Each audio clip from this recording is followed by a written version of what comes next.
Olwalira kulya Vision Group Robert Kabushengo okutunda sapula kutandikidde ku Microfinance Support Center Kololo ne bagula sapule za bukadde 2.5 nga 2 bubadde za check ate ng'emitwalo 5 zibadde za buliwo.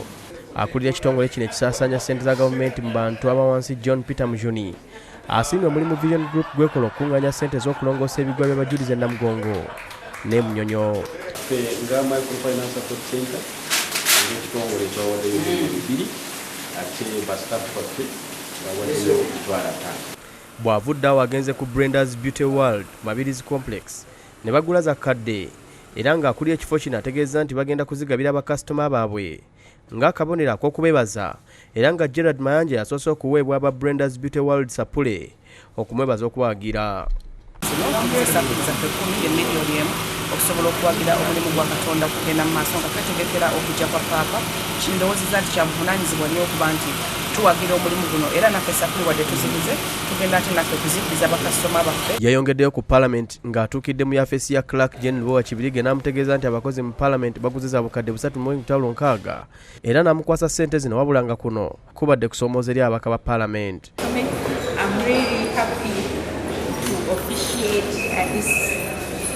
Simple occasion when we are really fundraising for the visit of His Holiness the Pope.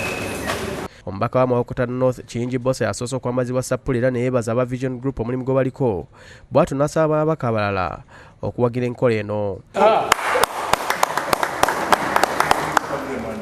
Yakulwa bannamawokota w'Amaserengeta ne babaka bannange omulamu guno ogw'okugula sapule tugwaniriza era neyama wamu n'ababaka bannange okulaba nti enteekateeka z'okuyoyoota Namugongo wamu n'ebigwa by'abajulizi okwetoolola eggwanga zitambula bulungi. Asemyeyo n'abalotale club y'e Kampala abakungaanira ku wooteeri ya Grand Imperial ne bano abasabye okumuwagira ku mulimu guno omunene era akulira club eno Edward Kadu Mukasa aguliddewo eyiye ng'ekyokulabirako. Akulira okusaasaanya amawulire ga Vision Group Joseph Lwanga asiimye bonna abaguze wabula n'asaba abalala okuzigula kubanga zikyaliwo.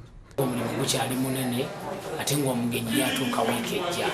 Kakati mmwe abatannagula sapule zammwe baaci endala yatuuse sapule weeziri mwanguwe. Ismail Nsubuga yakusakidde eggulire lino ku Lwabukedde TV.